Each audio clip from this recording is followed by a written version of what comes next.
जी कैफेट, आज के लेक्चर का आगाज करते हैं। आज हमारा चैप्टर 3 का लास्ट लेक्चर है। कल के लेक्चर में हमने स्टडी किया था, बल्कि उससे पहले हमने स्टडी किया था 7, बल्कि स्टार्ट कहां से किया था? एविडेंस से। एविडेंस की क्या कैरेक्टरिस्टिक्स होनी चाहिए? Sufficient, appropriate. फिर उसके बाद हमने नेक्स्ट पढ़ा एविडेंस ऑब्टेन कैसे करना है। चला 7 प्रोसीजर से, 7 प्रोसीजर। फिर हमने ये सीखा कि इन 7 प्रोसीजर से जो एविडेंस ऑब्टेन करना है वो कितनी स्टेजेस या कितने फेजेस में करना है। पता चला 3 फेजेस में करना है। Risk assessment, test of control, substantive procedure. Risk assessment का ऑब्जेक्टिव क्या होता है? रिस्क आइडेंटिफाई करना at financial statement level, at assertion level. Test of control का ऑब्जेक्टिव क्या होता है? चेक करना इंटरनल कंट्रोल सही ऑपरेट हो रहे हैं कि नहीं हो रहे, क्या वो मिस स्टेटमेंट को प्रिवेंट, डिटेक्ट और करेक्ट कर रहे हैं कि नहीं, क्या वो मिस स्टेटमेंट को प्रिवेंट, डिटेक्ट, करेक्ट कर रहे हैं कि नहीं। और सब्सटेंटिव प्रोसीजर का ऑब्जेक्टिव क्या होता है? फाइनेंशियल स्टेटमेंट्स में मिस स्टेटमेंट डिटेक्ट करना। हमारे सबसे ज्यादा यानी पूरे प्रोसीजर का जो तकरीबन 70% पोर्शन है वो हमारा डिपेंड कर रहा होता है substantive procedure. Substantive procedure perform करते हैं हम, लेकिन टेस्ट ऑफ कंट्रोल और रिस्क असेसमेंट प्रोसीजर भी परफॉर्म करते हैं। ये क्यों करते हैं? ताकि इनसे रिस्क आइडेंटिफाई हो। रिस्क आइडेंटिफाई करने के बाद ही सही सब्सटेंटिव प्रोसीजर आप डिसाइड कर सकते हैं। ठीक है, तो ये हमने अभी तक कुछ कंसेप्ट पढ़े हैं इस चैप्टर में। कल आपको होम असाइनमेंट दी थी लर्निंग ऑब्जेक्टिव 3 के एंड में क्वेश्चन अटेम्प्ट करने की, जो कि आपने बिल्कुल भी नहीं की, बिल्कुल भी नहीं की। रिटन फॉर्म में किया है, रिटन फॉर्म में किया। शाबाश, कितने स्टूडेंट से रिटन फॉर्म में किया है? शाबाश। जी जी, कोई क्वेश्चन पूछना चाहते हैं हाइब्रिड क्लास में? जी मेरे भाई पूछिए।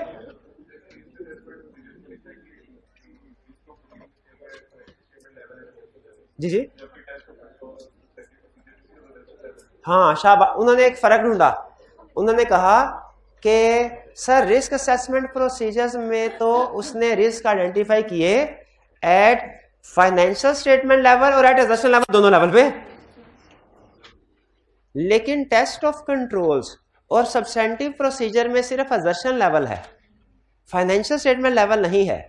तो उनका क्वेश्चन ये है कि सर जो रिस्क एट असर्शन लेवल है, इसे ये समझ आ रही है, जो रिस्क एट असर्शन लेवल है वो तो टेस्ट ऑफ कंट्रोल से, सब्सटेंटिव प्रोसीजर से एड्रेस हो जाता है, क्योंकि टेस्ट ऑफ कंट्रोल भी असर्शन लेवल के लिए है, सब्सटेंटिव प्रोसीजर भी असर्शन लेवल के लिए है। तो रिस्क एट असर्शन लेवल तो एड्रेस हो जाता है टेस्ट ऑफ कंट्रोल और substantive procedure. Risk at financial statement level जो आइडेंटिफाई किया है वो कैसे असेस होता है? क्योंकि टेस्ट ऑफ कंट्रोल और सब्सटेंटिव प्रोसीजर में फाइनेंशियल स्टेटमेंट लेवल का लफ्ज नहीं है। तो फिर वो risk at financial statement level वो कैसे एड्रेस होता है? ये आप बताएंगे भाई, वो कैसे एड्रेस होता है? फिर भाई यही क्वेश्चन है ना आपका। जी बताइए, वो कैसे एड्रेस होता है? Risk at financial statement level कैसे एड्रेस होता है? हमें क्या पता, हमने थोड़ी कभी एड्रेस किया है। कैसे एड्रेस होता है? कैसे एड्रेस होता है risk at financial statement level? Substantive procedure. Substantive procedure में फाइनेंशियल स्टेटमेंट लेवल नहीं है, वो सिर्फ असर्शन लेवल। सब्सटेंटिव प्रोसीजर की डेफिनेशन पढ़ी है, याद की है? नहीं की। ये हाल है, ना असाइनमेंट किया ना याद करके आया, पता नहीं क्या कैसे होगा ऐसे। परसों याद करके आए थे भाई। बताइए, रिस्क असेसमेंट प्रोसीजर में risk at financial statement level भी आइडेंटिफाई होता है, असर्शन लेवल भी। ये समझ रहे हैं ना सेंटेंस? तो रिस्क एट असर्शन लेवल तो टेस्ट ऑफ कंट्रोल और सब्सटेंटिव प्रोसीजर से हो गए, तो risk at financial statement level कैसे होंगे?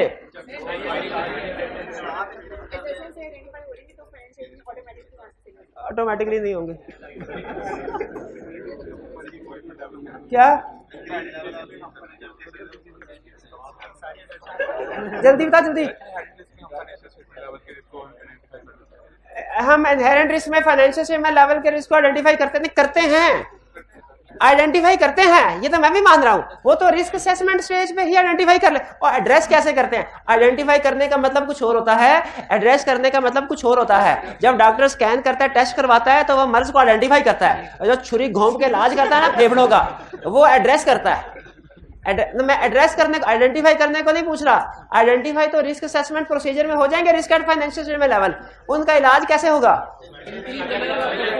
ये हारा कर कलब कलब के मर गया मैं, और आपको नहीं समझ है। ओवरऑल अप्रोच कोई सीखी थी कल हमने? ओवरऑल अप्रोच किस बला का नाम है? वो दुनिया में किस लिए इजाद हुई ओवरऑल अप्रोच? ताकि risk at financial statement level को एड्रेस किया जा सके।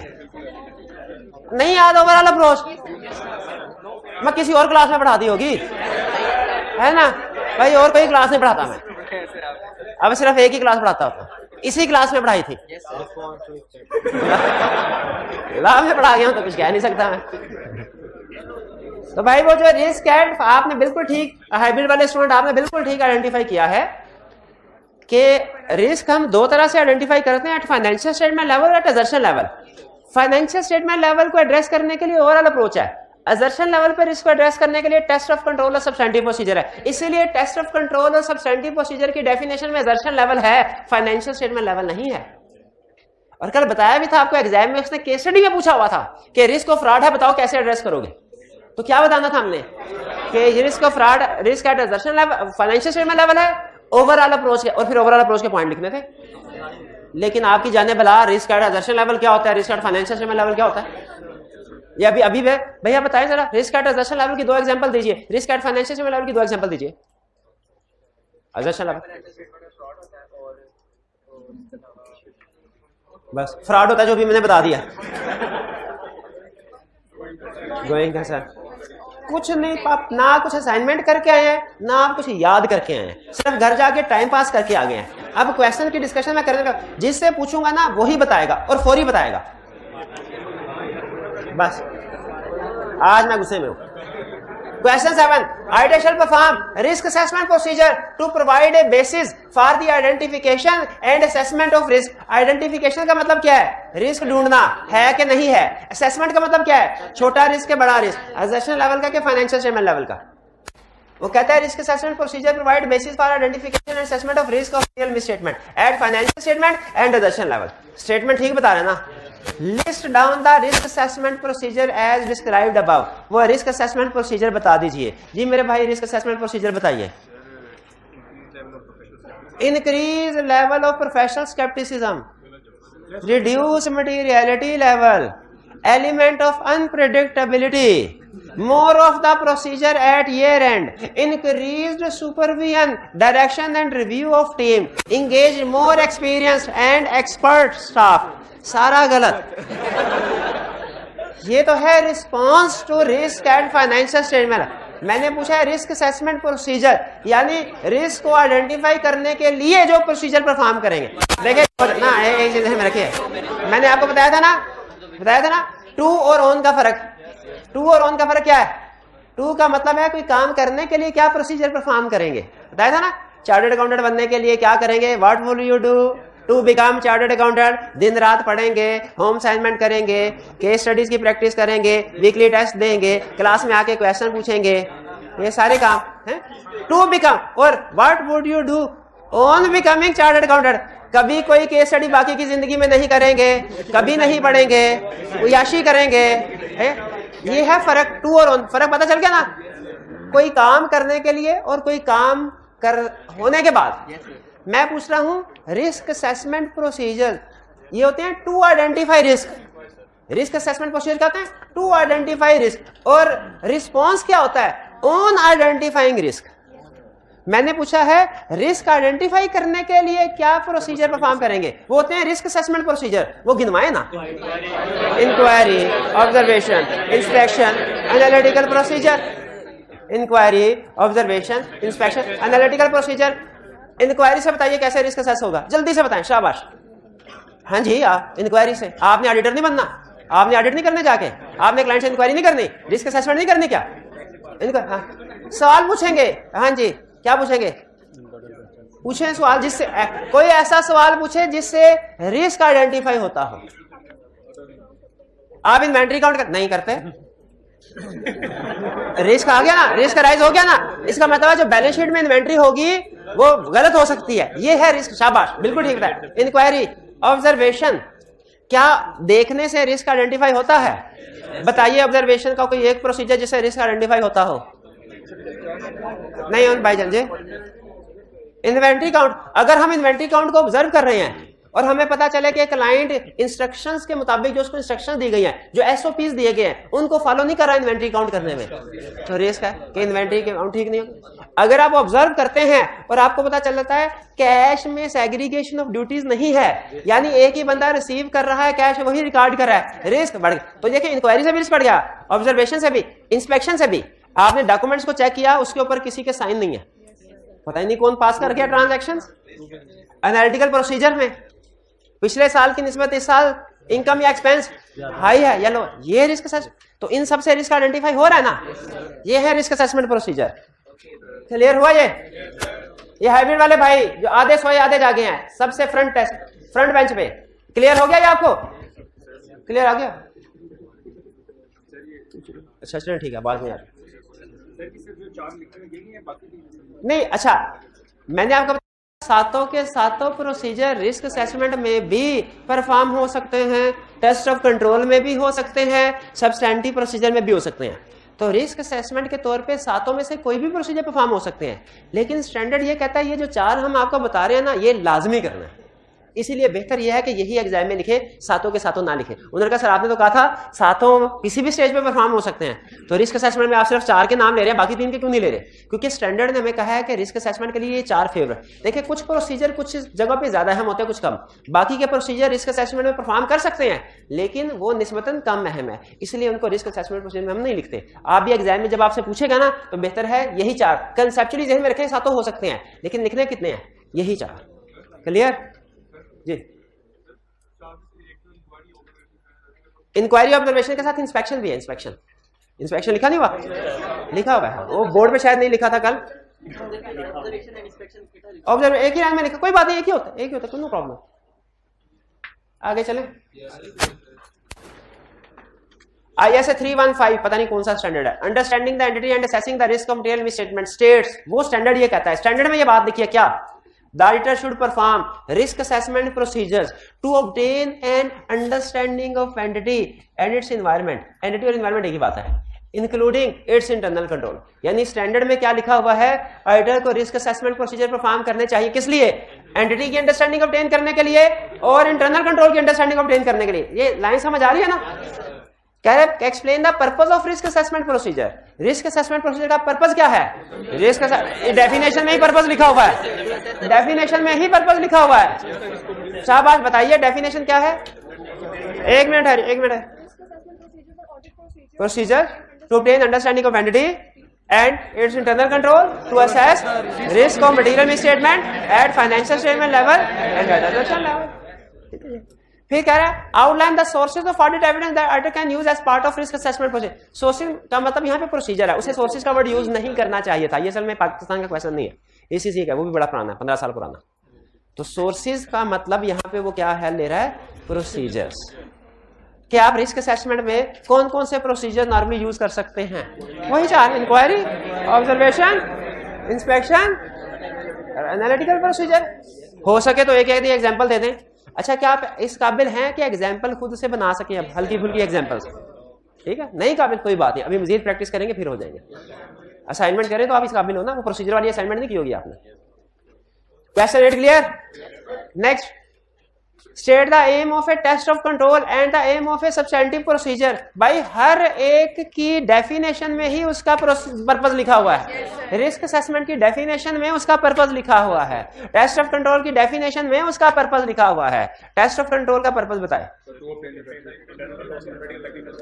हाँ, objective test of control is to obtain evidence about operating effectiveness of control in preventing, in detecting, in correcting misstatement at assertion level। छा गए, यही पहले डिस्कशन हुई थी।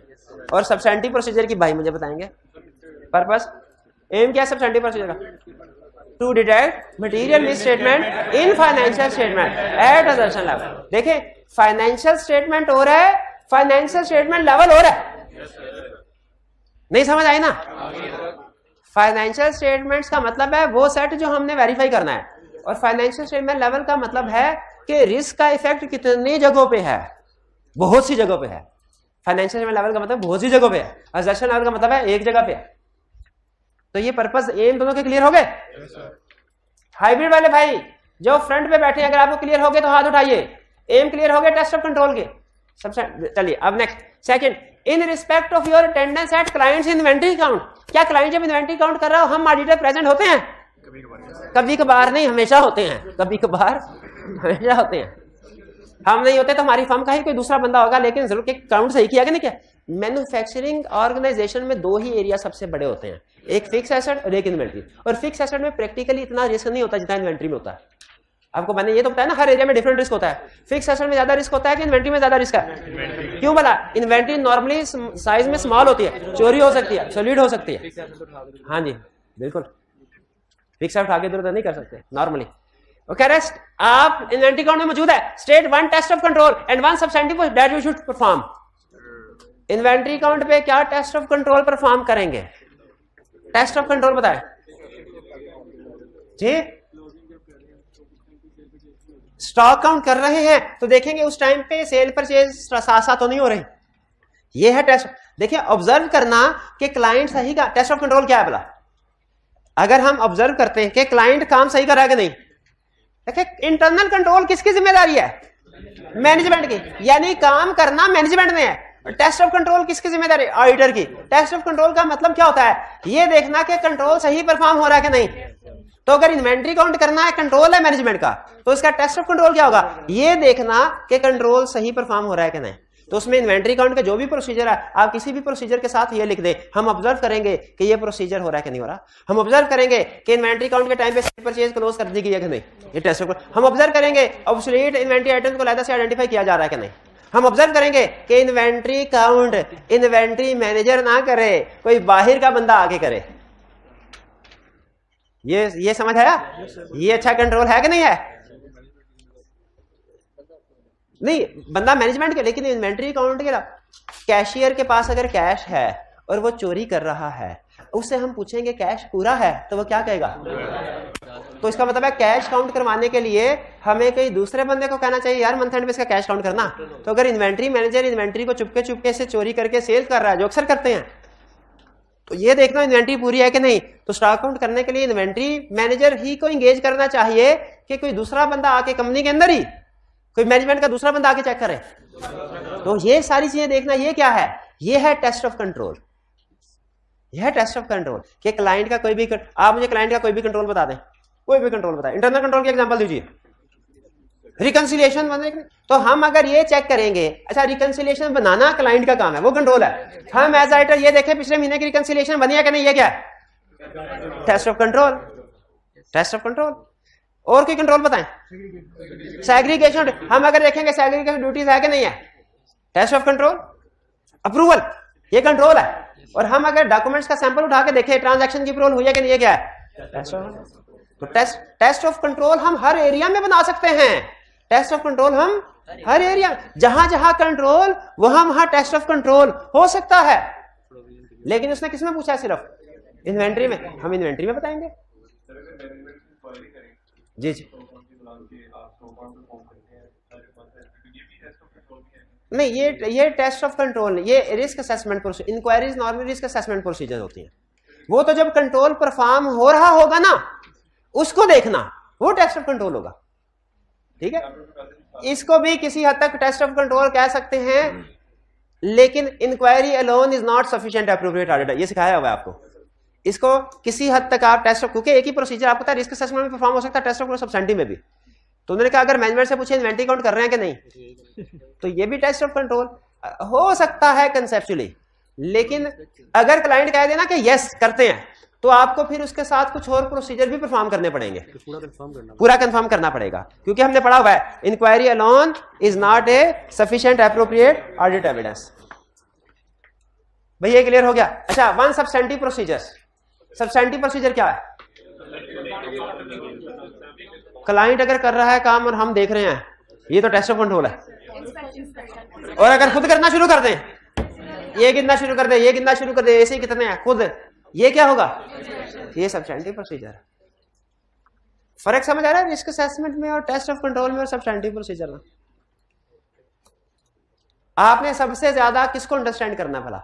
सब्सटेंटिव प्रोसीजर्स को। Auditor shall perform risk assessment procedure to provide basis for the identification and assessment at, ये तो हो गया है। नहीं, आगे briefly explain what do you understand by the risk of material misstatement at financial statement level. What do you understand? What do you understand? What do you understand? You don't understand? What do you understand? जो पूरी financial statement, उसमें definition में ये लिखा हुआ है पूरी उसने तो कोई परवेसिवली का फर्क लिखा, परवेसिवली का फर्क है मैनी असर्शंस को, जब उसका इफेक्ट बहुत सी असर्शन बहुत से एरियाज पे हो तो उसे, यानी डेफिनेशन को छापना है, तो नहीं छाप पाएंगे ना आप, छापेंगे तब जब याद करेंगे। Enumerate the possible overall response to address the assessed risk of material misstatement at financial statement level। अब बताइए डेफिनेशन पूछ रहा है क्या कि उसको एड्रेस कैसे करना है, रिस्पॉन्स ओवरऑल पर प्रोफेशनल स्केप्टिसिज्म वाली बात मटेरियल वगैरह वगैरह, क्लियर।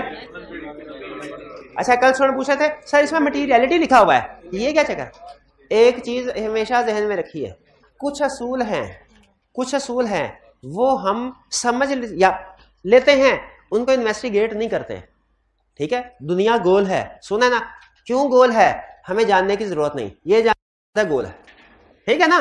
ऐसे ही होता है ना, साइंस में इसी तरह होता है ना, आगे चलना चाहिए, पीछे इन्वेस्टिगेशन नहीं करनी। तो रूल एक बता रहा हूं, आपने इस रूल को इन्वेस्टिगेट नहीं करना, क्या रिस्क और मटेरियलिटी का इनवर्स रिलेशनशिप होता है, रिस्क जितना ज्यादा मटेरियलिटी लेवल कम, रिस्क जितना कम मटेरियलिटी लेवल ज्यादा, मटेरियलिटी लेवल जितना ज्यादा रिस्क उतना कम, मटेरियलिटी लेवल जितना कम रिस्क उतना ज्यादा। लेकिन सर आपने तो कहा है कि मटेरियलिटी 5% ऑफ प्रॉफिट होता है, ये तो फिक्स होगा, तो रिस्क भी फिक्स होना चाहिए। नहीं, मटेरियलिटी लेवल चेंज भी हो सकता है, कभी आप इसको 5 से 6 या 7 भी कर सकते हैं, कभी ये 5 से 4 या 3 भी कर सकते हैं। वो कब करते हैं, क्यों करते हैं, ये बाद में पढ़ेंगे। जो आप इसका बिल्कुल ठीक बन जाए, रिस्क बेस पे, रिस्क ज्यादा हो तो मटेरियलिटी लेवल का फिर कौन सी परसेंटेज कम यूज करनी चाहिए, 3% 4%। अगर रिस्क कम है, अगर क्वेश्चन में उसने रिस्क के बारे में कुछ नहीं बताया हुआ तो हम स्टैंडर्ड यूज करते हैं 5%। ओवरऑल रिस्पॉन्स क्लियर हुआ जी। क्वेश्चन 10 में क्या इसमें briefly explain what do you understand by risk of material misstatement at financial statement level, इनका क्वेश्चन है। क्या इसमें रिस्पॉन्स भी लिखना है, इसमें रिस्पॉन्स भी लिखना है, इसमें रिस्पॉन्स भी लिखना है, एग्जांपल्स लिखनी चाहिए, रिस्पॉन्स नहीं लिखना। उसने क्वेश्चन में नहीं पूछा हुआ रिस्पॉन्स, क्वेश्चन में रिस्पॉन्स नहीं पूछा हुआ, डिफाइन करें, एग्जांपल दीजिए। Substantive procedure to obtain evidence to detect material misstatement in the financial statement, yes, list the 2 general types of substantive procedure। 2 general type बताइए, 2 सब्सटेंटिव प्रोसीजर की, एनालिटिकल प्रोसीजर और test of detail. और आपको एक tip बताऊं जो आपको दुनिया की किसी किताब में नहीं लिखी मिलेगी। हमारे प्रोसीजर थे ना 7, उसमें एक था एनालिटिकल प्रोसीजर, और जो बाकी के जो 6 थे इन्हें कलेक्टिवली कहते हैं टेस्ट ऑफ डिटेल्स, क्योंकि इनमें ज्यादा डिटेल में काम करना पड़ता है, ठीक है। वही बताया ना, सातों के सातों प्रोसीजर रिस्क असेसमेंट में भी हो सकते हैं, टेस्ट ऑफ कंट्रोल में भी, सब्सटेंटिव में नहीं हो सकते। तो सब्सटेंटिव में सिर्फ 2 ही है, एनालिटिकल प्रोसीजर और टेस्ट ऑफ डिटेल। नहीं, सब्सटेंटिव में भी 7 हैं। Test of detail includes 6, inquiry, observation, inspection, reperformance, recalculation, external confirmation, सारे आगे। लेकिन यहां पे आपको सिर्फ 2 जनरल टाइप लिख देना काफी है, एनालिटिकल प्रोसीजर और test of detail. Test of detail के आगे टाइप 6 लिखने की जरूरत 2 नंबर है, उसमें इतना थोड़ी लिखेंगे, क्लियर। आगे चलते हैं। Can an auditor ignore substantive procedure for a material account balance if related controls are assessed to be very strong. एक क्वेश्चन में उसने कहा, एक क्वेश्चन में से आप एक आई कैप का केस स्टडी का उसका क्लाइंट का ऑडिट करने के लिए गए, उनका इंटरनल कंट्रोल इतना स्ट्रॉन्ग कि आपने सारी जिंदगी इतना स्ट्रॉन्ग इंटरनल कंट्रोल नहीं देखा। आपने कहा इसमें तो काम करने की जरूरत ही नहीं है, तो बताइए क्या जरूरत नहीं है? अगर इंटरनल कंट्रोल जितने मर्जी स्ट्रॉन्ग हो जाएं, 2 रीजन की वजह से टेस्ट ऑफ कंट्रोल परफॉर्म करेंगे। हाँ, क्या सब्सटेंटिव प्रोसीजर भी परफॉर्म करेंगे? यस, सब्सटेंटिव प्रोसीजर भी हाँ कम कर देंगे, लेकिन करेंगे जरूर। इसकी 2 रीजन है। पहली रीजन कि आई स्टैंडर्ड रिक्वायर करते हैं कि आपने हर एरिया में सब्सटेंटिव प्रोसीजर परफॉर्म करने हैं। सैंपल बेस का ना मतलब एक अहम चीज बता रहा हूं कंसेप्चुअली, ऑडिटर सैंपल बेस पे काम करता है, ये तो आपने सुना होगा। इसका ये मतलब है कि एक एरिया के अंदर हर ट्रांजैक्शन को चेक नहीं करना, कुछ को चेक करना है, कुछ को नहीं। सैंपल बेस का ये मतलब है। लेकिन सैंपल बेस का ये मतलब नहीं है कि कुछ एरियाज को चेक करो, कुछ को छोड़ दो। एरिया हर एक चेक करेंगे। सैंपलिंग बेसिस का ये मतलब नहीं है कि कुछ एरिया को चेक करो, कुछ को छोड़ दो। फाइनेंशियल स्टेटमेंट का हर एरिया हम पे चेक करना लाजिम है। हाँ, हर एरिया के अंदर कुछ ट्रांजैक्शन को चेक करेंगे, कुछ को छोड़ देंगे। ये है सैंपलिंग का मतलब।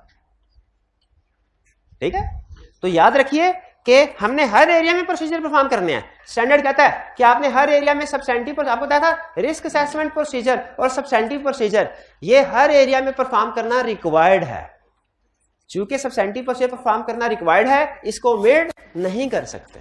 एक रीजन ये है। एक दूसरी रीजन जो चैप्टर 1 में हमने पढ़ी थी कि जिस तरह ऑडिट की लिमिटेशन, उसी तरह इंटरनल कंट्रोल की भी लिमिटेशंस होती हैं। इंटरनल कंट्रोल में भी कुछ ना कुछ वीकनेसेस जरूर होंगी जिनकी वजह से वो 100% एश्योरेंस प्रोवाइड, इसीलिए कुछ ना कुछ उसमें भी कमी बेशी रह सकती। कंट्रोल जितने मर्जी स्ट्रांग हो जाए, परफेक्ट कभी नहीं होंगे।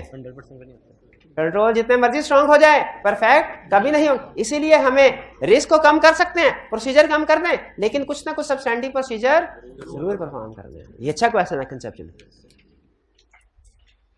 आगे चले जी। Describe the following method used to obtain audit evidence by providing at least 2 examples of each test of control and substantive procedure. Test of control की examples बताइए। Observation, किस चीज की ऑब्जर्व, किस एरिया में ऑब्जर्व। अच्छा एक मिनट ठहरे, ऑब्जर्वेशन एग्जाम में 0 नंबर देगा। आप बताइए क्यों 0 नंबर देगा? बताया नहीं किस एरिया में क्या ऑब्जर्व कर रहे हैं। किस area, observation of segregation of duties, इसके आधे नंबर मिल जाएंगे, क्योंकि ये बता ही नहीं रहे सेग्रीगेटेड ड्यूटीज किस में, सेल्स में कि कैश में। सेल्स में कि कैश। आपका याद रखिएगा, एक जनरल 10 लाख की बात बता रहा हूं, अगर समझ आ गए। आपके प्रोसीजर्स में अगर एरिया क्लियर नहीं हो रहा ना कि ये प्रोसीजर किस एरिया में परफॉर्म हो रहा है, वो आपका प्रोसीजर 0 है।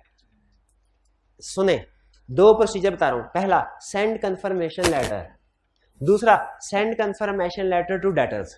दोनों में फर्क है कि नहीं? किसके मार्क्स मिलेंगे? दूसरे के। पहले वाले के मार्क्स नहीं मिलेंगे। ठीक है, तो आधा नंबर भी नहीं मिलेगा, आधा नंबर भी नहीं मिलेगा। स्टूडेंट की आदत है ऐसे ना फार्मूले याद करने की कोशिश करते हैं जो हर जगह फिट हो जाए। निंजा अप्रोच, निंजा अप्रोच हर जगह फिट हो जाए, ये अप्रोच नहीं चलना। स्पेसिफिक आपको बताना पड़ेगा। तो टेस्ट ऑफ कंट्रोल क्या है? Test of control, test of control क्या है? टेस्ट ऑफ कंट्रोल भैया, टेस्ट ऑफ कंट्रोल की एग्जांपल, टेस्ट ऑफ कंट्रोल की एग्जांपल इन्वेंट्री काउंट, वही रगड़ने एग्जांपल जो 3-4 साल दे चुके हैं। इन्वेंट्री काउंट की ऑब्जर्वेशन, इंस्पेक्टिंग रिकंसिलिएशन, शाबाश, approval of inspect approval of document. ठीक है, किसकी डॉक्यूमेंट्स? सेल इनवॉइसेस, बिल्कुल ठीक। सब्सटेंटिव प्रोसीजर की examples, inventory count, analytical procedure, बिल्कुल ठीक। इन्वेंट्री काउंट ठीक है, वो हो गए। ये अभी सिर्फ आपको कंसेप्ट बिल्डिंग के लिए एग्जांपल पूछी जा रही हैं। आगे कोई इसकी 200 एग्जांपल्स आएंगी और कोई 500 एग्जांपल सब्सटेंटिव प्रोसीजर के। बेफिक्र रहें, बेतहाशा एग्जांपल है, आपको सोचने की जरूरत भी नहीं पड़ेगी। कोई पूछेगा ठक ठक ठक आप बता देंगे। लेकिन आगे चल के, अभी तो ये पूछ रहा है ना, अच्छा जरा देखिएगा, फर्क देखिएगा। Provide 2 examples of test of control, एक क्वेश्चन ये है। दूसरा question, provide 2 example of test of control in sales system. दोनों क्वेश्चन में फर्क है कि नहीं? किसमें आपको ज्यादा लिबर्टी है? पहले वाले में। पहले वाले में उसने कहा जैसे टेस्ट ऑफ कंट्रोल बताओ, चाहे सेल्स के बताओ, चाहे परचेज के बताओ, चाहे पेरोल के बताओ, चाहे कैश एंड बैंक के बताओ, चाहे इन्वेंट्री एंड फिक्स्ड एसेट के बताओ। लेकिन दूसरे वाले में अब यहां पे क्या कह रहा है? 2 examples, provide 2 examples of substantive procedure. आगे चल के क्या कहेगा? Provide 2 example of substantive procedure in fixed assets. तो इसका मतलब है आपने फिर फिक्स एसेट की ही एग्जांपल्स फिट करनी होगी, कोई और करेंगे तो गलत हो जाएगा। लेकिन ये क्वेश्चन इजी है। कैसे इजी है? उसने स्पेसिफाई नहीं किया, आपकी मर्जी है, जिस मर्जी एरिया के प्रोसीजर दे दे। आपने 2 एग्जांपल्स भी दी हैं, क्लब के आप एक एग्जांपल बड़ी मुश्किल से पूरी की आपने। हाँ, ये आई कैप के क्वेश्चन कम मार्क्स के होते हैं ये, लेकिन कंसेप्ट अच्छा है। एक्सप्लेन भी कर देंगे अगर ज्यादा मार्क्स के साथ आया तो, लेकिन आई कैप में नॉर्मली कम मार्क्स के साथ क्वेश्चन आते हैं, ये मैं जिम्मेदारी के साथ है। इतनी सी बात है। अगर आप असाइनमेंट करके आए होते इतना टाइम तो ना लगता, आपने सारा काम करके आए होते, सिर्फ मैंने ये पूछना था कोई क्वेश्चन तो नहीं, आप कहते नहीं तो हम लेक्चर की तरफ चल पड़ते, लेकिन आप असाइनमेंट करके ही नहीं आए।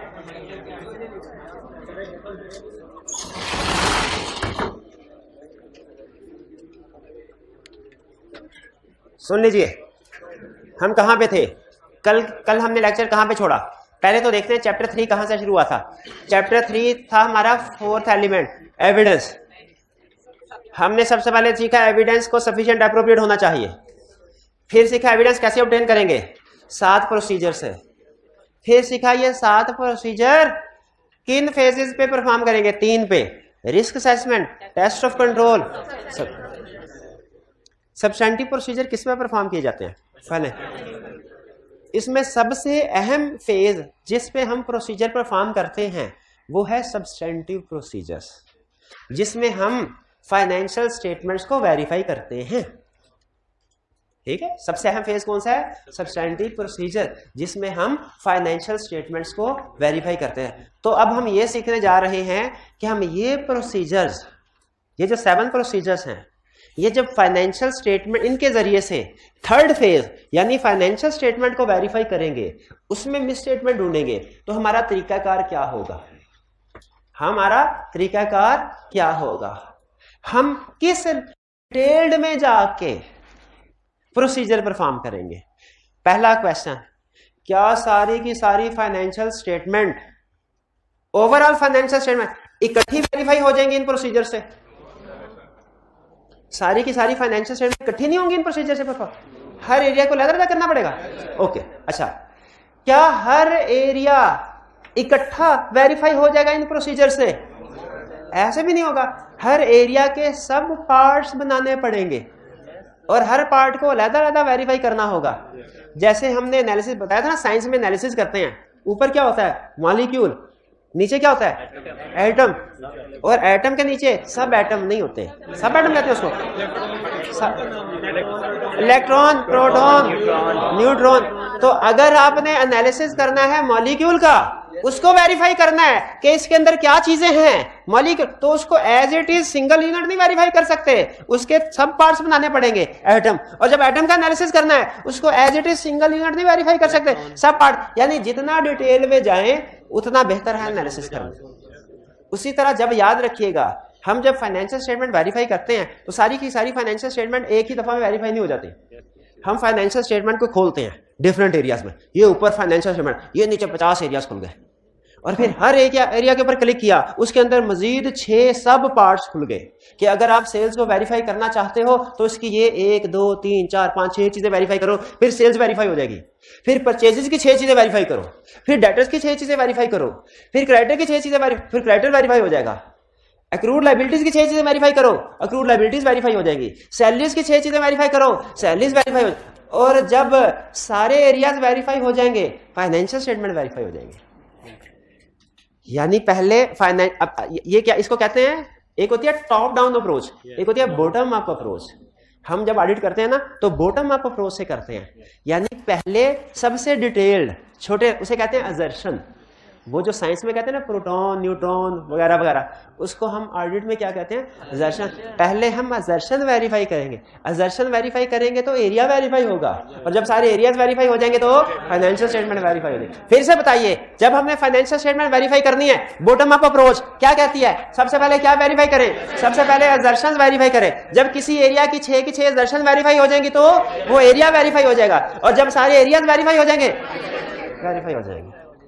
क्लियर है ये बात? अब जरा सोचते हैं, इसी को समझते हैं, इसी को समझते हैं। समझ गया कि हमने 3 फेजेस में काम करना था ना, वो प्रोसीजर परफॉर्म करने हैं, रिस्क असेसमेंट में, test of control, substantive procedure. अब मैं सब्सटेंटिव प्रोसीजर के ऊपर फोकस कर रहा हूं, थर्ड और लास्ट फेज पे। इसमें हम फाइनेंशियल स्टेटमेंट को वेरीफाई करते हैं। तो फाइनेंशियल स्टेटमेंट को वेरीफाई करने के लिए हमारा तरीका वारदात क्या होगा, क्या सीखने लगे हैं, फाइनेंशियल स्टेटमेंट को वेरीफाई करने के लिए तरीका वारदात क्या होगा। ये गौर से सुन लीजिएगा, गौर से सुन लीजिएगा। पहले तरीका वारदात कुछ और होता था, उसमें हम पकड़े जाते थे, फिर हमने तरीका वारदात बदल लिया। पहले तरीका वारदात क्या होता था फाइनेंशियल स्टेटमेंट को वेरीफाई करने का, उसे कहते थे डायरेक्शनल टेस्टिंग। क्या कहते थे, डायरेक्शनल टेस्टिंग। पहले तरीकाकार क्या होता था, उसमें क्या करते, उसमें कहते थे जितने भी एरियाज हैं सारे एरियाज को चेक करो, अगर वो ओवरस्टेटेड नहीं और अंडरस्टेटेड भी नहीं तो इसका मतलब है वो फेयरली स्टेटेड है। यानी अगर सेल्स को वेरीफाई करना है तो चेक करो क्या कि सेल्स ओवरस्टेटेड तो नहीं, दूसरा चेक करो सेल्स अंडरस्टेटेड तो नहीं, अगर नहीं तो फिर इसका फेयरली स्टेटेड। समझ आती है बात? ऑडिटर इसी अप्रोच के मुताबिक काम करते थे, लेकिन ये अप्रोच बाद में गलत साबित हुई, क्योंकि एरियाज में सिर्फ अंडर स्टेटमेंट और ओवर स्टेटमेंट नहीं, कोई और चीज भी वेरीफाई करनी होती है। एक ऑडिटर था, उसने क्लाइंट के प्रॉपर्टी देखी, प्रॉपर्टी में 1000 मिलियन की एक बिल्डिंग आ रही थी, 1000 मिलियन की बिल्डिंग। ऑडिटर ने देखा कहीं ओवर स्टेटेड तो नहीं, ओवर स्टेटेड का मतलब 1000 के 1200 तो नहीं है, नहीं 1000 की थी। फिर उसने देखा अंडर स्टेटेड तो नहीं, यानी इसकी वैल्यू 1000 की बजाय 800 तो नहीं है, अंडर स्टेटेड भी नहीं थी। तो ऑडिटर ने क्या कहा, फेयरली स्टेटेड है। बाद में पता चला बिल्डिंग तो 1000 की थी, क्लाइंट की नहीं थी, किराए की थी। अब बताइए, ओवर स्टेटमेंट भी देख ली, अंडर स्टेटमेंट भी देख ली, लेकिन फिर भी फ्रॉड हो गए। इसका मतलब है ये अप्रोच डेफिशिएंट थी, ये अप्रोच कंप्रीहेंसिव नहीं थी। तो डायरेक्शनल टेस्टिंग अप्रोच क्या कहती है कि आप देखें, चेक करें कि आपकी फाइनेंशियल स्टेटमेंट्स के एरियाज, आपके एसेट्स और लायबिलिटीज, आपके इनकम और एक्सपेंसेस कहीं ओवरस्टेटेड तो नहीं, कहीं अंडरस्टेटेड तो नहीं। लेकिन ये अप्रोच कंप्रीहेंसिव, ये सिर्फ दो चीजें देखती थी, क्या एरिया ओवरस्टेटेड तो नहीं, एरिया अंडरस्टेटेड तो नहीं। ये अमाउंट के ऊपर तो फोकस कर रही होती थी, दूसरी चीजों के ऊपर फोकस नहीं करती थी अप्रोच, इसलिए ये अप्रोच खत्म हो गई। इसमें करते क्या थे, डेबिट आइटम्स को चेक कर लेते थे कि ओवरस्टेटेड तो नहीं है, और क्रेडिट आइटम्स को चेक करते थे। डेबिट आइटम कौन सी होती है और एक्सपेंसिव, क्रेडिट आइटम्स कौन सी होती है इनकम। तो बेसिकली डायरेक्शनल टेस्टिंग में सिर्फ दो चीजें चेक की जाती थी, क्या और अंडरस्टेटमेंट। लेकिन ये चूंकि कंप्रीहेंसिव अप्रोच नहीं थी इसलिए खत्म हो गई। इसके बजाय मॉडर्न अप्रोच आई, उसे क्या कहते हैं, असर्शन टेस्टिंग अप्रोच। और आज की दुनिया में चाहे ऑडिट पाकिस्तान में हो, यूएसए में हो, जर्मनी में हो, दुनिया के किस हिस्से में हो, जो फाइनेंशियल स्टेटमेंट को वेरीफाई करने के लिए अप्रोच अडॉप्ट की जाती है वो कौन सी है, assertion testing approach. Assertion testing approach में फाइनेंशियल स्टेटमेंट को वेरीफाई किया जाता है। कैसे, उसको 6 हिस्सों में पहले लेकिन मैं आपको तरतीब से लेके चलता हूं। हमने फाइनेंशियल स्टेटमेंट को वेरीफाई करना है, एग्रीड। फाइनेंशियल स्टेटमेंट में 5 चीजें होती हैं, income statement, balance sheet, cash flow statement, statement of changing liquidity, notes to the accounts, यही 5 चीजें होती हैं। इनमें से कौन सी 3 चीजें हैं जो बाकी की 2 चीजों से बनती हैं? कैश फ्लो भी, चेंजिंग लिक्विडिटी भी। अच्छा, नोट्स, ये 2 चीजें, कैश फ्लो स्टेटमेंट और स्टेटमेंट चेंज लिक्विडिटी, ये 2 चीजें बाकी की 3 चीजों से मिलकर बनती है। यानी आपने क्वेश्चन किए होंगे कैश फ्लो के, इसका मतलब ये हुआ अगर हम इनकम स्टेटमेंट, ये है इनकम स्टेटमेंट और ये है बैलेंस शीट, ये है कैश फ्लो स्टेटमेंट, ये है स्टेटमेंट ऑफ चेंजिंग लिक्विडिटी, ये है notes to the accounts. 5 area पूरे, 5 फाइनेंशियल स्टेटमेंट पूरी होगी, सेट पूरा हो गया। इनकम स्टेटमेंट होगी, बैलेंस शीट होगी, कैश फ्लो स्टेटमेंट होगी, स्टेटमेंट ऑफ चेंजिंग लिक्विडिटी होगी, नोट्स टू द अकाउंट्स होगी। कैश फ्लो स्टेटमेंट और स्टेटमेंट ऑफ चेंजिंग लिक्विडिटी इन्हीं तीनों से मिलकर बनती हैं। एग्री करते हैं? अगर ये तीनों बन जाएं, ये ऑटोमेटिकली बन जाते हैं। इसका मतलब है अगर हम ये तीनों चीजें वेरीफाई कर लें तो ये ऑटोमेटिकली वेरीफाइड हो जाएंगी, क्योंकि ये इन्हीं वेरीफाइड इंफॉर्मेशन से बनेगी। एग्री करते हैं? तो फिर इसका मतलब अगर हम फाइनेंशियल स्टेटमेंट को वेरीफाई करना चाह रहे हैं तो हमें स्टेटमेंट ऑफ चेंजिंग लिक्विडिटी और कैश फ्लो स्टेटमेंट को वेरीफाई करने की जरूरत नहीं। ओके, लेकिन इनकम स्टेटमेंट को करना है, लेकिन बैलेंस शीट को करना है, नोट्स टू द अकाउंट्स को करना है, ऐसे ही है। अच्छा, आप मुझे ये बताएं, नोट्स टू द अकाउंट्स का मतलब क्या होता है? फाइनेंशियल स्टेटमेंट में disclosures. Disclosure income statement balance sheet से हटके बिल्कुल कोई ज्यादा चीज होती है कि इनकम स्टेटमेंट की आइटम के ही डिस्क्लोजर्स होते हैं। तो जरा मुझे सोच के बताइए, मुझे डिस्क्लोजर लैदा से वेरीफाई करने चाहिए कि जो इन्वेंट्री का डिस्क्लोजर है वो इन्वेंट्री को वेरीफाई करते हुए चेक कर लेना चाहिए, जो बैंक का डिस्क्लोजर है वो बैंक को वेरीफाई करते हुए चेक कर लेना चाहिए, जो फिक्स एसेट का डिस्क्लोजर है वो फिक्स एसेट को चेक करते हुए ही वेरीफाई कर लेना चाहिए, साथ साथ ही अलग तो नहीं होना चाहिए। इसीलिए याद रखें कि नोट्स टू द अकाउंट्स को हम वेरीफाई करते हैं, लेकिन नोट्स टू द अकाउंट्स को हम अलग से वेरीफाई नहीं करते, बल्कि क्या करते हैं, बल्कि इनकम स्टेटमेंट या बैलेंस शीट को वेरीफाई करते हुए ही इसको वेरीफाई कर लेते हैं। ये नोट्स टू द अकाउंट्स को कहते हैं असल में प्रेजेंटेशन। पहले इसका नाम होता था प्रेजेंटेशन एंड डिस्क्लोजर। तो डिस्क्लोजर का मतलब नोट टू द अकाउंट्स होता था, अब उन्होंने रिवाइज करके इसका नाम रख दिया प्रेजेंटेशन। तो असल में ये नोट्स टू द अकाउंट्स है ना, ये इनकम स्टेटमेंट के साथ ही वेरीफाई हो जाते हैं, notes the accounts balance sheet के साथ ही वेरीफाई हो जाते हैं। तो इसका मतलब ये हुआ, कंक्लूजन पे आ गए, हम जब फाइनेंशियल स्टेटमेंट को वेरीफाई करना चाहते हैं हमें सिर्फ इनकम स्टेटमेंट और बैलेंस शीट को वेरीफाई करना है, बाकी सब okay. Notes to the account साथ ही वेरीफाई हो जाएंगे जब हर एरिया की प्रेजेंटेशन चेक करेंगे। काफी कम हो गया। अब सुने, जिसे हम कहते हैं काउंटिंग में इनकम स्टेटमेंट, उसे ऑडिट में कहते हैं क्लासेस ऑफ ट्रांजैक्शन। आपको कोई इतराज तो नहीं? इतराज है? जिसे काउंटिंग में कहते हैं बैलेंस शीट, उसे ऑडिट में कहते हैं अकाउंट बैलेंस। आपको कोई इतराज तो नहीं है? नहीं। इसका मतलब यह हुआ, अब हमने इनकम, अब मेन कंसेप्ट के ऊपर आ गए, ये सारे बैकग्राउंड थी। हमने अगर फाइनेंशियल स्टेटमेंट को वेरीफाई करना है, हमने इनकम स्टेटमेंट को करना है और बैलेंस शीट को करना है, खत्म। यानी क्लासेस ऑफ ट्रांजैक्शन को वेरीफाई करना है और अकाउंट बैलेंस को करना है। क्लास ऑफ ट्रांजैक्शन जहां पे लफ्ज है फौरन आपके जहन में आ जाए इनकम स्टेटमेंट, अकाउंट बैलेंस जहां पे है फौरन जहन में आ जाए। क्लासेस ऑफ ट्रांजैक्शन में कोई एरिया बताए? सेल्स। मुझे बताइए, सेल्स ब्रॉड लेवल पे वेरीफाई हो जाएगी कि इसके कुछ हिस्से करने पड़ेंगे? हर हिस्से को अलग अलग वेरीफाई करना है, हिस्से करने पड़ेंगे। ये जो यानी सेल्स में हम देखेंगे क्या ये सेल्स कंप्लीट रिकॉर्ड हुई है, क्या ये सेल्स वाकई अकर्ड हुई है, क्या ये सेल्स एक्यूरेट है, क्या ये सेल्स प्रॉपरली कट ऑफ है, क्या ये सेल्स प्रॉपरली क्लासिफाइड है, क्या इस सेल के डिस्क्लोजर्स वगैरह दे दिए गए हैं जो जरूरी थे। जब ये सारी चीजें चेक कर लेंगे तो इसका मतलब हुआ सेल्स वेरीफाइड है। फिर परचेजेस पे पहुंच जाएंगे, देखेंगे क्या परचेजेस कंप्लीटली रिकॉर्ड हुई है, क्या परचेजेस सच में अकर हुई थी, क्या परचेजेस एक्यूरेट है, क्या परचेजेस प्रॉपर ऑफ है, क्या परचेजेस प्रॉपरली क्लासिफाइड है, क्या परचेजेस के जितने डिस्क्लोजर प्रेजेंटेशन रिक्वायर्ड थी, स्टैंडर्ड रिक्वायर करता है वो है। अगर सारी चीजें हैं तो फिर परचेजेस भी, और अगर एक चीज भी गलत है तो उसका मतलब एरिया मिसस्टेटेड है। ये बात समझ आई? तो इसका मतलब है हमने ये सारी चीजें चेक करनी। क्लियर? इसको हम कहते हैं, ये है असर्शन। असर्शन का अगर आप वो देखेंगे ना, जो स्टैंडर्ड में मतलब लिखा हुआ है बुक में, आपको 1% भी समझ नहीं आएगा, गारंटी है। असर्शन की डेफिनेशन से असर्शन का कंसेप्ट समझ नहीं आएगा। वो कहता है assertions are representation by management which are embodied in financial statements and which are used by auditor in detecting misstatements. लेकिन असर्शन का याद करने को रट्टा लगा लें उसका, लेकिन असर्शन का असल मकसद आपके ज़हन में हो कि एक एरिया को डिफरेंट सब पार्ट्स में क्लासिफाई करते हैं, हर एक पार्ट असर्शन कहलाता है। हमने हर एरिया में ये चीज भी चेक करनी है, ये असर्शन भी चेक करनी है, हमने हर एरिया में ये असर्शन भी चेक करनी है, ये असर्शन भी चेक करनी है। ये सर जब सारे प्रोटॉन न्यूट्रॉन वेरीफाई हो जाएंगे, एटम वेरीफाई हो जाएगा। जब सारे एटम वेरीफाई हो जाएंगे, मॉलिक्यूल साइन करके घर जाएंगे हम। अब मैं इन सब को वन बाय वन एक्सप्लेन करने लगा हूं।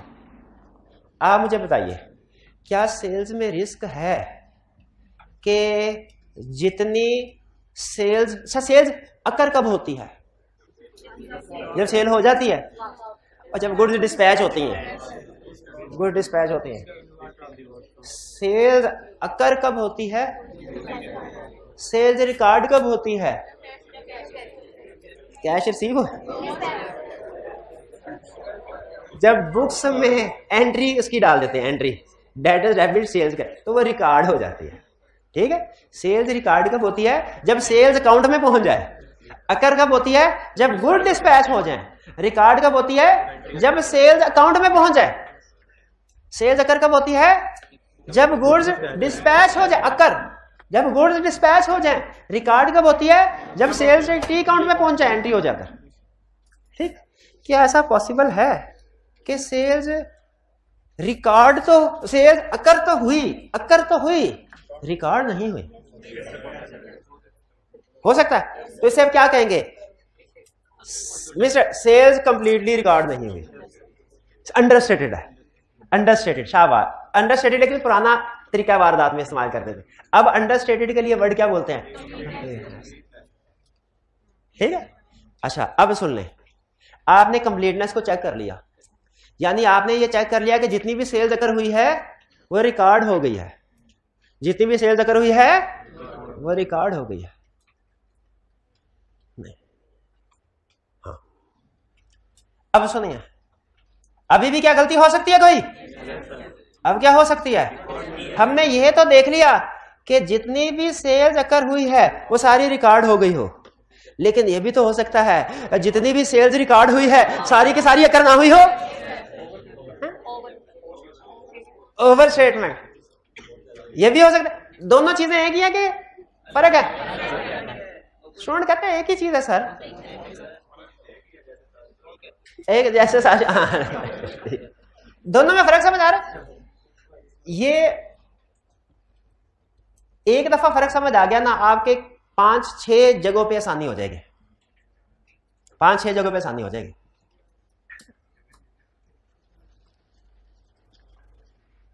कंप्लीटनेस का मतलब क्या है? All occur transactions have been recorded, all occur transactions have been recorded. और अकरेंस का मतलब क्या है? All recorded transaction have been occurred. नहीं समझ आई ना? नहीं समझ आई? Explain with the help of example. ओ ये नहीं लिखना था अभी, अब तो पता चल गया। चला, सेल्स की एग्जांपल है, गुड डिस्पैच नोट 10 है, यानी 10 दफा गुड्स डिस्पैच की हैं। गुड डिस्पैच नोट कितने बने? ये 10 रुपए नहीं है, 10 ट्रांजैक्शन है। गुड्स डिस्पैच नोट कितनी है? 10। ट्रांजैक्शंस इन टी अकाउंट, टी अकाउंट में ट्रांजैक्शंस इन टी अकाउंट, टी अकाउंट में 8 रिकॉर्ड हुई हैं। अगर 10 हुई थी, रिकॉर्ड अंडरस्टेटेड है, लेकिन ये पुराना लफ्ज है, नया लफ्ज बोले। कौन सी असर्शन एट रिस्क है? कौन सी असर्शन वायलेट हो रही है? Yes, completeness. समझ आया ये? अगर रिकॉर्ड, अगर अकर 10 हो रिकॉर्ड, तो ये है कंप्लीटनेस। अच्छा आगे चले, अगर गुड डिस्पैच नोट 10 हैं, टी अकाउंट में रिकॉर्ड 12 हो गए।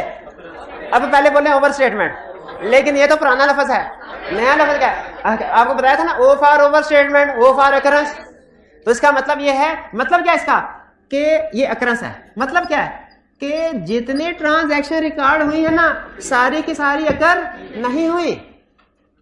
कंप्लीटनेस कम में क्या देखते हैं कि जितनी ट्रांजैक्शन अकर हुई सारी की सारी रिकॉर्ड होनी चाहिए, और ये हमें सिचुएशन क्या बता रही है कि जितनी ट्रांजैक्शन अकर हुई है सारी की सारी रिकॉर्ड नहीं हुई। अकरेंस की दर्शन में हम क्या चेक करते हैं कि जितनी भी ट्रांजैक्शन रिकॉर्ड हुई है सारी की सारी अकर हो गई है क्या नहीं। और ये सिचुएशन में क्या बता रही है कि कुछ ट्रांजैक्शन हैं जो रिकॉर्ड हो गई हैं, अकर नहीं हुई। बात समझ आई कि नहीं आई? अगर इजाजत दें तो दर्शन के साथ एक रेलिवेंस वाला पॉइंट जो पहले पढ़ा हुआ उसको भी रिवाइज कर लें। अगर ये सिचुएशन आपके ऑडिट में आती है, ये सिचुएशन आपके ऑडिट में, और आप ऐसी ट्रांजैक्शंस को आइडेंटिफाई करना चाहते हैं जो अकर हो गई हैं, रिकॉर्ड नहीं हुई, अकर हो गई है, यानी कंप्लीटनेस को वेरीफाई करना चाहते हैं, तो आप स्टार्टिंग पॉइंट सैंपल कहां से उठाएंगे? सपोर्टिंग डॉक्यूमेंट से। और चेक किसमें करेंगे? वही है ना रेलिवेंस वाला कंसेप्ट। और अगर आपको ऑडिट में ये सिचुएशन फेस करना पड़ती है, तो इस अकरेंस को वेरीफाई करना चाहते हैं, तो आपका रेलिवेंट प्रोसीजर क्या होगा? रेलिवेंट एविडेंस का टी अकाउंट रिकॉर्डेड अमाउंट से सैंपल उठाओ और देखो गुड डिस्पैच नोट है क्या नहीं। भाई ये बात समझ आ गई? आगे काम बहुत आसान। अच्छा मुझे ये बताइए, 10 ट्रांजैक्शन, तीसरी सिचुएशन भी आगे लेके चलते हैं। 10 जीडीएन है, 10 की 10 टी अकाउंट में रिकॉर्ड हुई। कंप्लीटनेस का मसला है, अकरेंस का मसला है। गौर से सुनिएगा, ट्रांजैक्शन 10 हैं, 10 की 10 रिकॉर्ड हुई। फर्क क्या है? हर ट्रांजैक्शन के अमाउंट में एक एक जीरो एक्स्ट्रा लगता गया। एक्यूरेसी, ये हो सकता है कि अभी गलती अभी भी हो सकती है। एक्यूरेसी, 10 ट्रांजैक्शन है, 10 की 10 रिकॉर्ड हुई है, क्या एरिया में अभी गलती हो सकती है? वैसे गलती अभी भी हो सकती है। कैसे? एक्यूरेट, कि हर ट्रांजैक्शन की अमाउंट गलत हो जाए। और ये जहन में रखिएगा, ये जहन में रखिए, ये वो बात बता रहा हूं जो लिखी होती है, एक्सप्रेसली कम्युनिकेट नहीं की जाती, तो स्टूडेंट को बात समझ नहीं आती। क्या कि कंप्लीटनेस और अकरेंस का ताल्लुक नंबर ऑफ ट्रांजैक्शन से है। इसमें हम नंबर ऑफ ट्रांजैक्शन चेक करते हैं, पूरी पूरी रिकॉर्ड हुई है कि नहीं। एक्यूरेसी का ताल्लुक अमाउंट से है। क्लियर? अच्छा मुझे बताएं, 10 ट्रांजैक्शन अकर हुई, 10 की 10 रिकॉर्ड हुई, ये भी ओके? ये भी, क्या अभी भी गलती हो सकती है? क्या अमाउंट गलत रिकॉर्ड हो जाए? 10 ट्रांजैक्शन 10 की 10 रिकॉर्ड हुई, अमाउंट भी सही है, अभी भी गलती हो सकती है। यस क्या? अमाउंट तो ठीक है, अमाउंट तो ठीक है, अकाउंट ठीक नहीं है। आपने सेल्स की 10 की 10 रिकॉर्ड की, अमाउंट भी ठीक है, उसे सेल्स की बजाय अदर इनकम में डाल दिया। During the year 5 fix asset बेचे, रिकॉर्ड 5 के 5 किए, अमाउंट भी ठीक है, उसे अदर इनकम की बजाय सेल्स इनकम में दिखा दिया। अकरेंस भी ओके, कंप्लीटनेस भी ओके, एक्यूरेसी भी ओके, तो क्या गलत? क्लासिफिकेशन। तो क्लासिफिकेशन भी देखना चाहिए हमें, ये भी देखना चाहिए हमें, कंप्लीटनेस भी देखना चाहिए, अकरेंस भी इसकी वजह से भी गलती हो सकती है, एक्यूरेसी की वजह से गलती हो सकती है, क्लासिफिकेशन। अच्छा मुझे बताएं, ट्रांजैक्शन के नंबर पूरे हैं, अमाउंट गलत है, कौन सी असर्शन एट रिस्क है? अमाउंट गलत है तो गलत अकाउंट में है, और गलत पीरियड में है, गलत साल में है। भाई ऐसा कैसे हो सकता? 2020 की ट्रांजैक्शन 2026 में रिकॉर्ड हो जाए, इसका ये मतलब है क्या? इसका ये मतलब नहीं। कट ऑफ का मतलब पता क्या है? 31 दिसंबर 2021 की ट्रांजैक्शन 1 जनवरी 2022 में चली जाए, ये है कट ऑफ एरर, नहीं जाना चाहिए ना। अच्छा 1 फरवरी की ट्रांजैक्शन 10 फरवरी को रिकॉर्ड हो जाए ना, इसमें कोई मसला नहीं है, साल तो वही है। लेकिन अगर 31 दिसंबर की ट्रांजैक्शन जनवरी में चली गई, या 1 जनवरी की परचेज 31 दिसंबर में आ गई, ये कट ऑफ है। कट ऑफ हमेशा ये रेंड पे होता है रिस्क। साल जनवरी की ट्रांजैक्शन पर जनवरी का एक्सपेंस फरवरी में पे किया, फरवरी में रिकॉर्ड किया, कट ऑफ में मसला है क्योंकि उसी साल में है। लेकिन अगर दिसंबर का जनवरी में रिकॉर्ड किया, साल डिफरेंट है, ये कट ऑफ का मसला है। तो पता चला अमाउंट, ट्रांजैक्शंस भी पूरी होनी चाहिए, सही होनी चाहिए, सही अमाउंट के साथ होनी चाहिए, सही अकाउंट में होनी चाहिए, सही पीरियड में होनी चाहिए, और आखिरी प्रेजेंटेशन में क्या? सही डिस्क्लोजर भी होने चाहिए। अच्छा कैसे पता चलेगा डिस्क्लोजर कौन से देने हैं? IFRS में लिखे होगा। IFRS इन 6 असर्शंस में सबसे आसान जो असर्शन वेरीफाई करना है वो पता क्या है? प्रेजेंटेशन। इसमें हमें एक स्टैंडर्ड लाइन लिखने हैं, check whether disclosure required by IFRS have been included in financial statement. इसमें मसला आता है कंप्लीटनेस में, है कंप्लीटनेस में क्या? कंप्लीटनेस में select a sample of GDN and trace entry into T count. इसको लिखने में, प्रोसीजर परफॉर्म करने में थोड़ा सा मुश्किल है, ये भी प्रोसीजर परफॉर्म करने में थोड़ा सा मुश्किल है। कैसे? अकरेंस को कैसे चेक करते हैं? Select a sample of transaction recorded in sales account and compare with, trace with, inspect with GDN। लेकिन ये बहुत आसान है प्रेजेंटेशन। कैसे? Check whether disclosures are in accordance with IFRS, कहानी खत्म। Check whether disclosures are in accordance with IFRS। अच्छा मुझे ये बताइए, ये तो इनकम स्टेटमेंट है, इनकम स्टेटमेंट के एरिया में और बैलेंस शीट के एरिया में कुछ फर्क होता है? मतलब कुछ चीजें सेम और कुछ डिफरेंट होती है कि सारे के सारे टोटली डिफरेंट है, या सारे के सारे टोटली सेम है? तो डिफरेंट हो सकता है ना, कुछ हो सकता है चीजें सेम भी हो, कुछ डिफरेंट भी हो। तो इसका मतलब है बैलेंस शीट को वेरीफाई करने का जो तरीका है वो कुछ कुछ हो सकता है इस जैसा, और कुछ कुछ फर्क भी होगा। बैलेंस शीट में किसी एरिया की एग्जांपल दीजिए। Property, plant and equipment, vehicles, ये फिक्स एसेट है। व्हीकल्स वेरीफाई करेंगे, सबसे पहले क्या देखना चाहिए? एग्जिस्ट करने का मतलब क्या होता है? कि जो बैलेंस शीट में रिकॉर्ड किया गया है एक्चुअली मौजूद भी है कि नहीं। क्योंकि ऐसा हो सकता है रिकॉर्ड तो किया गया हो, नीचे गाड़ी चोरी हो गई हो, देखना, एग्जिस्टेंस देखना चाहिए। ये चीज कि जो एसेट बैलेंस शीट में रिकॉर्ड हुआ है वो मौजूद भी है कि नहीं, इसको क्या कहते हैं? कौन सी असर्शन चेक करना? एग्जिस्टेंस को चेक करना चाहिए, बिल्कुल करना चाहिए। अच्छा अब देखिए जरा गौर से सुनिएगा। हाँ इन्वेंट्री काउंट में ना, इन्वेंट्री काउंट में हम जब इन्वेंट्री काउंट कर रहे होते हैं, ये क्लाइंट है, भाईजान लिस्ट दीजिए आप हमें स्टॉक की, हम चेक कर रहे हैं, लिस्ट दो, ये सामने पड़ी हुई लिस्ट दो। हाँ ये लिस्ट, अब मैं ऑडिटर हूं, मैं चेक कर, इन्वेंट्री है, मैं 2 प्रोसीजर बताऊंगा, है कोई माई का लाल जो दोनों में फर्क बताए तो फिर बताइएगा।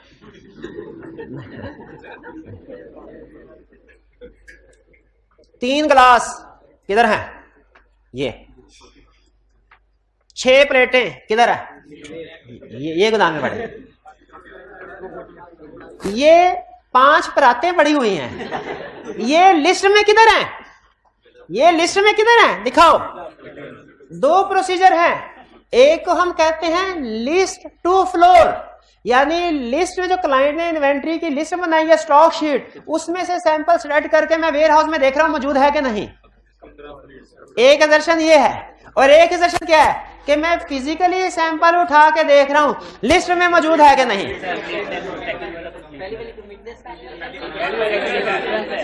पहली वाली अच्छा अकरेंस कह सकते थे अगर क्लासिक ट्रांजैक्शन होती, लेकिन यहां पे हम एग्जिस्टेंस कहते हैं। एग्जिस्टेंस अकाउंट बैलेंस में अकरेंस का वर्ड नहीं, उसकी जगह पे कौन सा वर्ड होता है। तो जब मैं लिस्ट में से सैंपल उठा के देख रहा हूं फिजिकली मौजूद है कि नहीं, एग्जिस्टेंस। और जब मैं फिजिकली कोई चीज जो मौजूद है, कंप्लीट नहीं। अगर आप थोड़ा सा सोचें ना, थोड़ा सा सोचें, अगर सोचने के काबिल हो, थोड़ा सा सोचें, तो इसकी कंप्लीटनेस और इसकी कंप्लीटनेस में सेम कंसेप्ट है पीछे कि देखना, इसमें देखते हैं सारी ट्रांजैक्शन रिकॉर्ड हो गई है कि नहीं, इसमें देखते हैं सारे एसेट्स और लायबिलिटी रिकॉर्ड हो गए हैं कि नहीं। और ये जो एग्जिस्टेंस और अकरेंस है, इनमें भी तकरीबन बैक एंड पे सेम कंसेप्ट काम कर रहा है कि जो एंट्री हो गई है, जो रिकॉर्ड हो गई है, वो देखना कि सही उसके सपोर्टिंग डॉक्यूमेंट जेन्युइन है कि नहीं, मौजूद है कि नहीं सपोर्टिंग रिकॉर्ड। तो यहां पे जो बैलेंस शीट में रिकॉर्ड हो गई है वो देखना फिजिकली एसेट मौजूद है कि नहीं, एग्जिस्टेंस। क्लियर हुआ ये? एक्यूरेसी, अच्छा इसमें इसका पूरा नाम है एक्यूरेसी वैल्यूएशन एंड एलोकेशन। इसका कंसेप्ट वही है जो है अमाउंट देखना, लेकिन इसमें वैल्यूएशन एंड एलोकेशन इसलिए कहा है कि डेप्रिसिएशन होती है, बाजू का इंपेयरमेंट टेस्टिंग होती है। हाँ जी, जो के हमारी खास तौर पे हमने इधर देखनी होती है। एक्यूरेसी वैल्यूएशन एंड कि क्या एसेट्स प्रॉपर्ली वैल्यूड है। आपने ये हमेशा सुना होगा कि assets and liability properly valued है कि नहीं, शायद ये कभी ना सुना हो कि इनकम एक्सपेंस प्रॉपर्ली वैल्यूड है कि नहीं। वैल्यूड का लफ्ज जो है ना, ये एसेट्स और लायबिलिटीज के लिए यूज होता है, अकाउंट बैलेंस के लिए। शाबाश, ठीक है। तो एक्यूरेसी का कंसेप्ट वही है, देखना अमाउंट ठीक है कि नहीं। 10 गाड़ियां थी, 10 की 10 इधर है, 10 की 10 मौजूद है, एग्जिस्टेंस भी है, अकरेंस भी है, और डेप्रिसिएशन किसी की रिकॉर्ड नहीं की। Accuracy valuation location. एक गाड़ी थी, खरीदी रिकॉर्ड भी की है, 10,000 की खरीदी थी, 1 लाख की कर दी है। चेक करना चाहिए कि नहीं करना है। देखिए जहां पे हमें नंबर ऑफ एसेट्स के ऊपर फोकस करना है कि सारे के सारे हों, उनकी अमाउंट में भी तो फोकस करना है। आखिरी क्वेश्चन इसमें से, इसके बाद मुझे तसल्ली हो जाएगी। यार आपने बताना है असर्शन कौन सी वायलेट हुई। मैं स्टॉक काउंट कर रहा था, जितना स्टॉक लिस्ट में लिखा था उतना ही नीचे मौजूद भी था, लेकिन कुछ स्टॉक ऐसा था जो ऑब्सोलीट था, क्लाइंट ने उसे एनआरवी पे रिकॉर्ड नहीं किया। गलत, वैल्यूएशन नहीं, एक्यूरेसी वैल्यूएशन एंड लोकेशन। पूरा नाम बोले असर्शन का, ये असर्शन वायलेट हुई।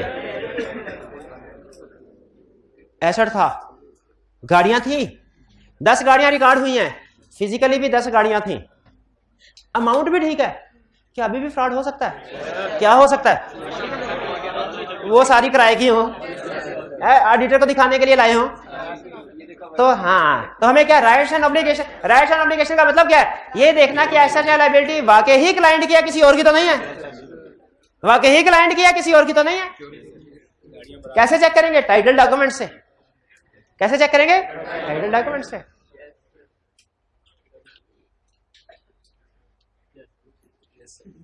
ये सिर्फ एग्जांपल दे रहा हूं, वरना हर चीज के टाइटल डॉक्यूमेंट्स नहीं होते। ये ना हो आप डेटर से जाके कहें टाइटल डॉक्यूमेंट चेक कराओ, ये डेटर आपका टाइटल डॉक्यूमेंट, उसका कुछ और एविडेंस होगा।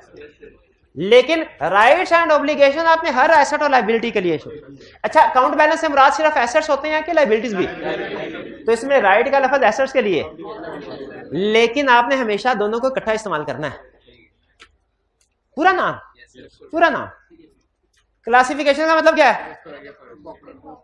फिक्स एसेट व्हीकल्स हैं, 10 की 10 हैं, लिस्ट भी 10, मौजूद भी 10, डेप्रिसिएशन भी ठीक रिकॉर्ड हुई है भी क्लाइंट के, लेकिन सिर्फ उसको करंट एसेट में शो करवा दिया ताकि करंट रेशियो इंप्रूव हो जाए। गलती है कि नहीं? गलती है कि नहीं? गलती है। किसकी गलती? क्लासिफिकेशन की। एक दफा एक आईसीडब्ल्यू का क्वेश्चन था, पुराना क्वेश्चन, उसमें उसने कहा 100 मिलियन से सेल्स ओवर स्टेटेड हो गई, 100 मिलियन से ही cost of sales over stated कर दी, बाकी GP, net profit, asset, liability सब कुछ टैली है, टिच। कोई प्रॉब्लम है? कोई प्रॉब्लम है? इसका जवाब था एक नहीं दो प्रॉब्लम्स हैं। सेल्स अलग गलत है, कॉस्ट ऑफ सेल्स अलग। याद रखिए हम हर लाइन आइटम को अलग चेक करते हैं। अगर फिक्स एसेट्स को करंट एसेट में क्लासिफाई कर दिया ना आपने, तो बैलेंस शीट चाहे टैली है, लेकिन टेक्निकली दो गलतियां हैं, आपके फिक्स एसेट भी गलत हैं, आपके करंट एसेट भी गलत है। यह है क्लासिफिकेशन। बाद में बच्चे कहते हैं सर क्या फर्क पड़ता है, अदर इनकम को सेल्स में डाल दे, सेल्स को अदर इनकम में डाल दे, प्रॉफिट तो वही आना है। भाई क्लासिफिकेशन की गलती है, क्लासिफिकेशन रेशियोज वगैरह बदल जाती है, प्रेजेंटेशन बदल जाती है। ठीक है, ये भाई ने पेपर पास किए हो और मिस क्लासिफाई होके इनके खाते में आ जाए और फिर आई क्या कहे टोटल तो उतने ही पास हैं, आप कहेंगे ठीक है। नहीं भाई, क्लासिफिकेशन भी चेक करनी है ना, सही अकाउंट में भी क्लासिफाइड होने चाहिए। ये भाईजान अपने अकाउंट में पैसे डलवाएं बैंक में और बैंक वाला मेरे अकाउंट में डाल दे, फिर कहें मिस क्लासिफाइड। तो ये कहेंगे ठीक है कोई बात नहीं, टोटल तो बैलेंस एसेट्स उतना ही आएगा बैंक के। नहीं, क्लासिफिकेशन। हाँ फीस, कहना फीस ये जमा करवाए और कॉलेज वाले मेरे खाते में क्लियर कर रहे हैं, तो ठीक है। ये क्लासिफिकेशन भी चेक। और फिर प्रेजेंटेशन सबसे आसान, check whether disclosures are in accordance with IFRS. अच्छा अभी ना आप सिर्फ इनका नाम और इनका मतलब समझ लें, ये काफी है। इनका नाम और इनका मतलब समझ लें, ये बाकी इनको वेरीफाई कैसे करना है, जैसे एग्जिस्टेंस को कैसे वेरीफाई करते हैं, फिजिकल वेरिफिकेशन से। अकरेंस को कैसे वेरीफाई करते हैं, select a sample of recorded amount and compare. ये प्रोसीजर अभी नहीं हमने सीखने, ये आगे चल के कहीं सीखेंगे, अभी सिर्फ CFAP में नहीं, इसी के आगे चैप्टर में, इसी में आगे चैप्टर में सीखेंगे। लेकिन फिलहाल अब आप समझ गए। अब मैं अगर आपसे कहूं कि बताओ पे रोल में कौन कौन सी असर्शन वेरीफाई करेंगे हम, तो बता देंगे। अच्छा अब आपको आखिरी बात आज की, अब आपको वो लाइन समझ आई होगी कि auditor assesses risk at area level नहीं लिखा होता, असर्शन लेवल क्यों लिखा होता है। ऑडिटर हर असर्शन को अलग चेक कर रहा होता है, वो इस असर्शन लेवल पे रिस्क असेस करता है और फिर देखता है कि मुझे इस पे ज्यादा प्रोसीजर परफॉर्म करना है कि इस पे। आखिरी क्वेश्चन हल्फिया कह रहा हूं, आखिरी क्वेश्चन में एकदम से बात में आ जाती ना।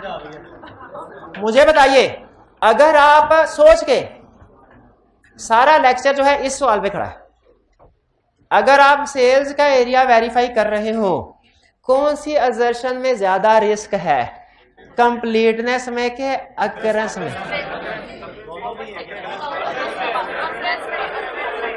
सेल्स में, अकरेंस में, क्योंकि सेल्स में नॉर्मली क्लाइंट ओवरशेड करता है। शाबाश। अच्छा फिर बताइए, इसी का पार्ट भी है, अगला सवाल नहीं है, इसी का पार्ट भी है। परचेजेस में कौन सी असर्शन में ज्यादा रिस्क है, तो ज्यादा प्रोसीजर किस पे परफॉर्म कर रहे हैं, इसी का पार्ट सी। एसेट्स में बताइए ज्यादा रिस्क किस असर्शन में है, शाबाश, और इसी का पार्ट डी। लायबिलिटीज में बताइए किस है, कंप्लीट में, शाबाश। क्लियर हो गया। ये होता है auditor assesses risk at assertion level का, ये मतलब ये होता है असर्शन लेवल का। उसको समझ आई, घर जाके आपने अब इसको याद करना है और इसके क्वेश्चन जरूर प्रैक्टिस करके आना है। ठीक है जी, आज का लेक्चर यहाँ पे खत्म करते हैं। अल्लाह हाफ़िज़।